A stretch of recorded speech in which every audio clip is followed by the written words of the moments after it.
Imagine finding out your spouse cheated on you for years, but the real gut punch? Your own daughter knew the whole time and kept it a secret. That's the nightmare Lisa, a 49-year-old mom, faced when her world crumbled. How do you rebuild trust when the people you love most betray you? Hey, I'm Leopard, and today I'm not just telling a story, I'm telling her story. And maybe, in a way, it's your story too, or someone you know. Because this one's personal. It's quiet at first, the kind of quiet that lives in the corners of a marriage, the long glances, the too fast smiles, the silence at dinner.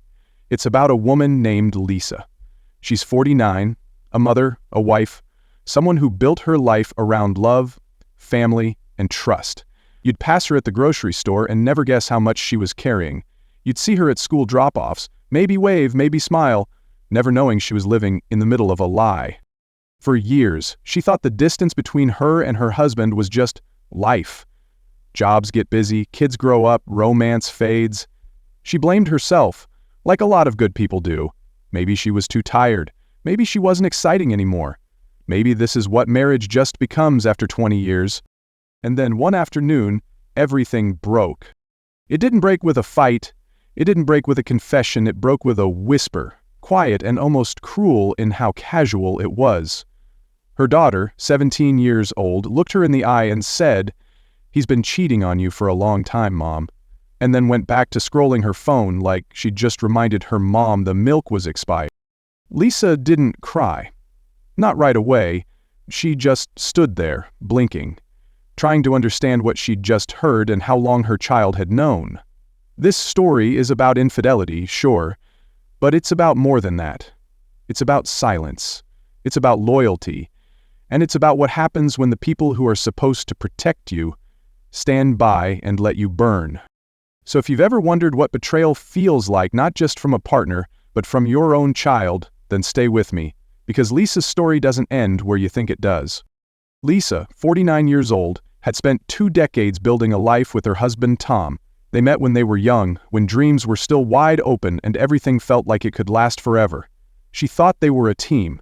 Not perfect, no marriage is, but steady, reliable. He had a quiet way about him, and she had always been the one who smoothed things over, held the center together. They had 2 children together, Sarah, now 22, and Ethan, just turning 17. Lisa poured her love into them, gave up promotions, worked late nights helping with homework, packed lunches with little notes, remembered birthdays when Tom forgot. She didn't think of herself as a hero, just a mom doing what moms do. But behind her back, her world was unraveling.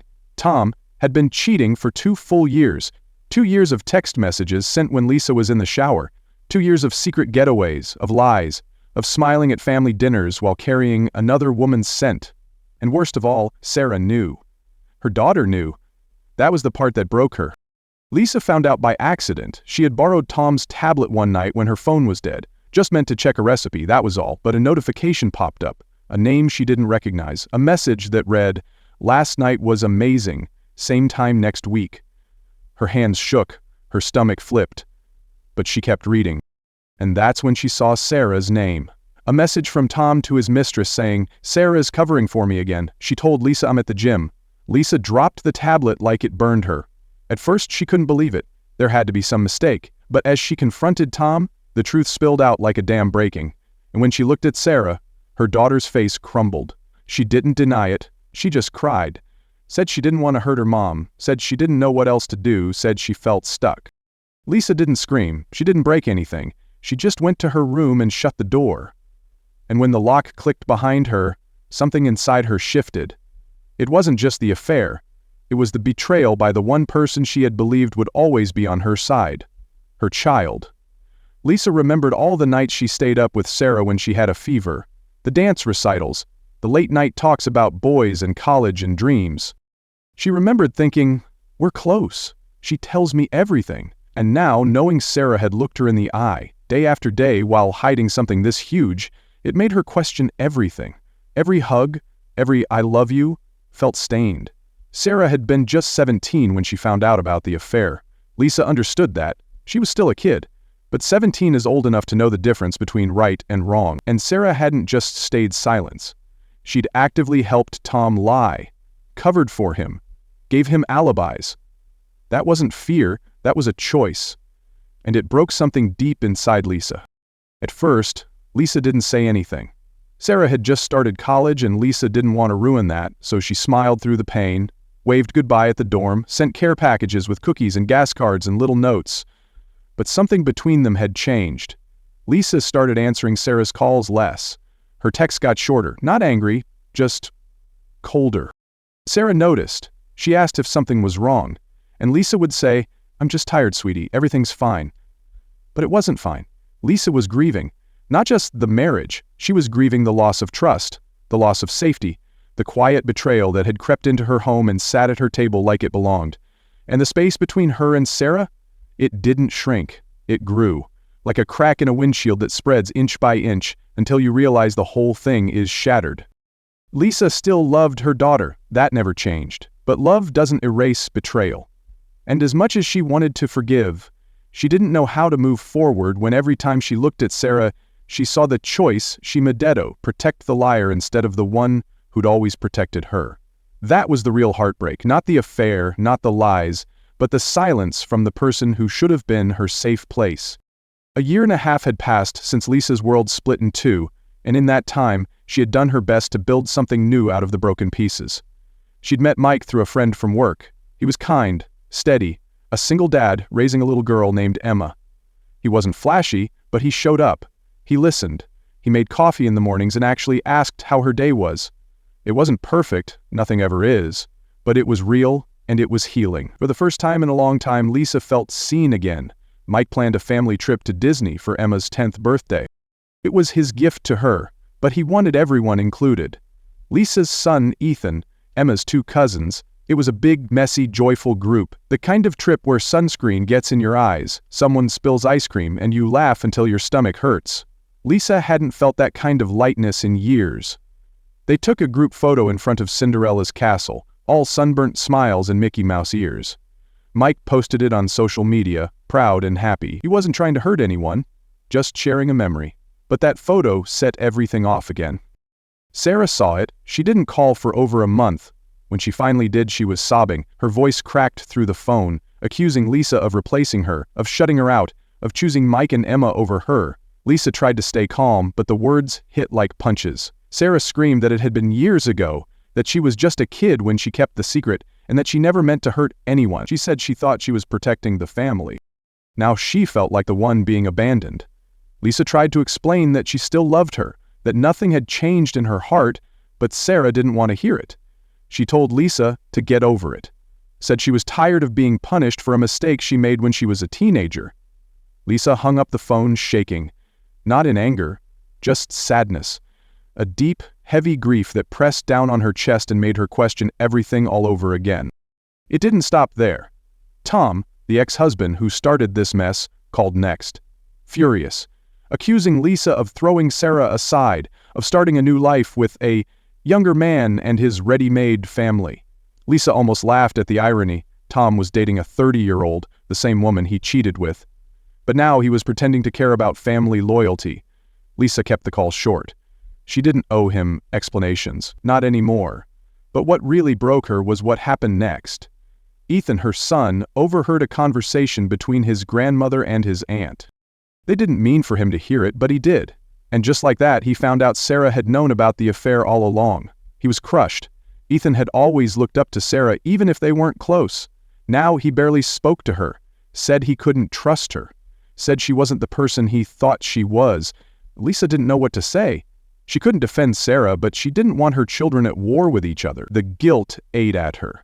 Was she letting the past poison her family, or was she just finally standing up for herself?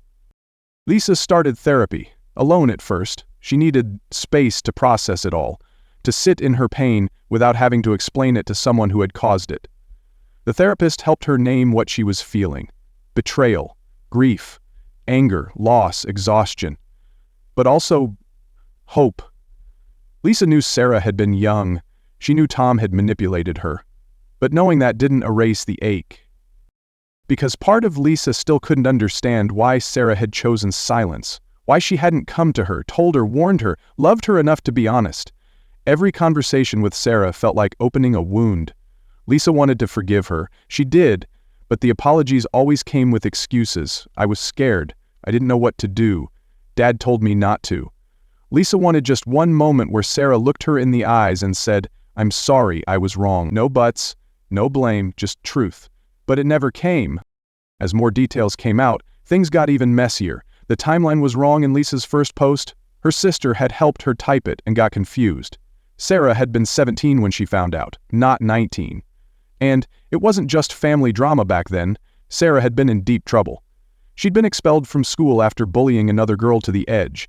Lisa, who had been bullied herself growing up, was devastated. She punished Sarah, took away her electronics, made her volunteer, enrolled her in therapy. She wanted her to learn, to grow, to face it. But Sarah saw it as punishment, not protection. She raged, told Lisa she was ruining her life. Tom disagreed with everything Lisa did, said Sarah had been through enough. He coddled her, excused her, made Lisa feel like the bad guy for trying to teach their daughter right from wrong. That's when Lisa learned about the affair, and that Tom had told Sarah it was Lisa's fault, that Sarah helped him hide it because she didn't like her mom anymore. Lisa didn't confront Sarah. She couldn't. She just shut down. Something inside her went quiet. She still supported Sarah, still sent her money, still showed up to her college events, but her heart wasn't in it anymore. The love was still there, but the trust was broken. In therapy, Sarah blamed Lisa for everything, for being strict, for grounding her, for not understanding.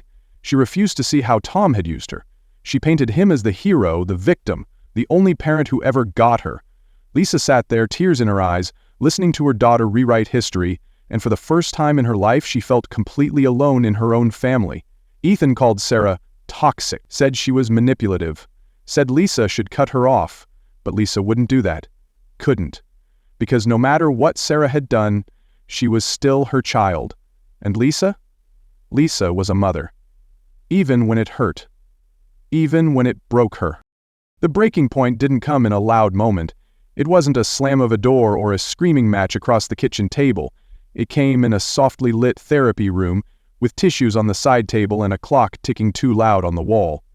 Lisa sat there with her hands folded in her lap, staring at her own knuckles like they might have answers. Sarah was across from her, arms crossed, looking out the window. The therapist kind, steady, patient tasked Lisa to speak first. So she did, and once the words started, they wouldn't stop. She poured everything out. The guilt, the confusion, the way she lay awake at night questioning her every decision. She said she knew she'd made mistakes. She was never trying to be perfect, just trying to be good, just trying to protect her daughter. But every time she tried, it felt like she was pushed further away. She talked about the bullying incident, how it had crushed her, how she reacted not from anger, but from fear that her daughter was turning into someone who couldn't see the hurt she was causing. She talked about Tom, about the affair, about the way he twisted the truth and left her carrying all the blame. Her voice cracked when she talked about how Sarah had helped him hide it, how that silence had hurt more than the cheating itself. But when she finally looked up, Sarah wasn't crying. She wasn't moved. She looked annoyed. And then she said something that broke Lisa in half. "You always make everything about you." That sentence, so short, so cold, it echoed in Lisa's head for days. Sarah insisted that Lisa had overreacted, that she'd punished her too hard, that the affair wasn't her fault, that she was just a kid trying to keep things together. Lisa felt like she was screaming underwater. Nothing was getting through. It felt like all the pain, all the betrayal, all the heartbreak was being brushed, aciderate packaged as overreacting. Lisa didn't know what to do with that. She didn't know how to argue against someone who refused to see the full picture. In the days that followed, she didn't sleep. She'd lay in bed replaying the session over and over in her mind, wondering if she'd really been too harsh, wondering if she'd broken something that could never be fixed, wondering if she was, in fact, the villain in her own story. Commenters on her original Reddit post flooded her inbox with messages.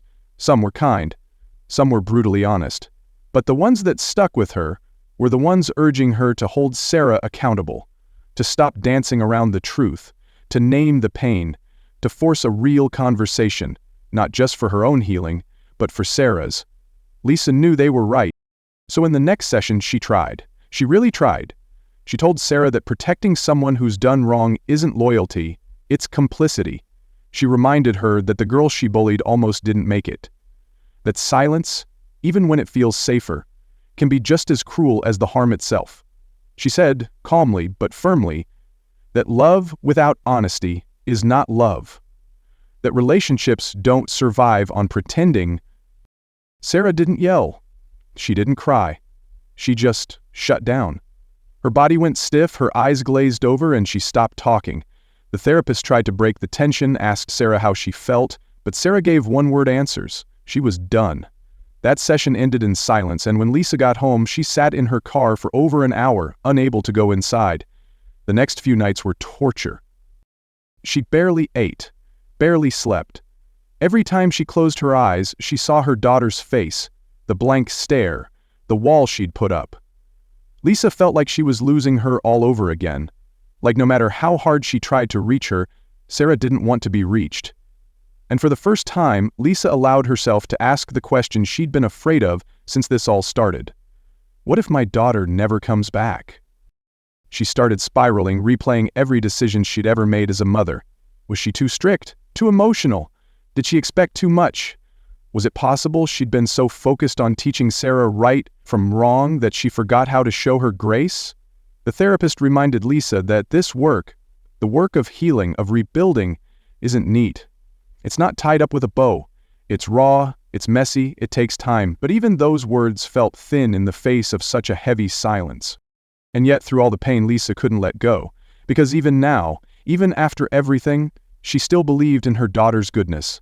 She still remembered the way Sarah laughed as a child, the way she clung to her during storms, the late-night talks they used to share about fears and futures. That child was still in there somewhere. Lisa was sure of it. She just didn't know how to find her, or if Sarah even wanted to be found. And that, more than anything else, was what broke her. 4 months later, Lisa came back with her final update. It was shorter than before, quieter somehow, but there was a heaviness to it that spoke louder than any long post could.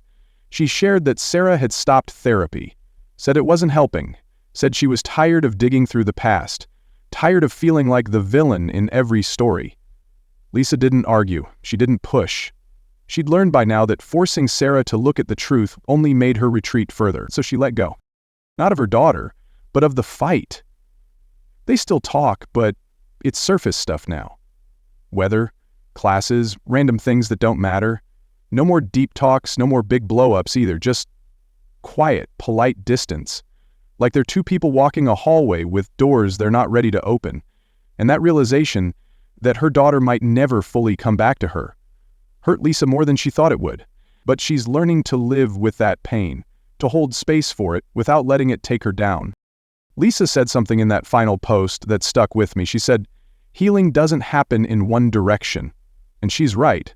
You can do all the work in the world. You can go to therapy, read the books, cry the tears, but if the other person won't meet you halfway, you're just standing there holding out your hand to no one. Sarah, for now, isn't ready. Maybe one day she will be. A third thought, help to me one, makes me wonder, but Lisa's stopped waiting. She's focusing on her own healing, on her own life, and there are good things happening too.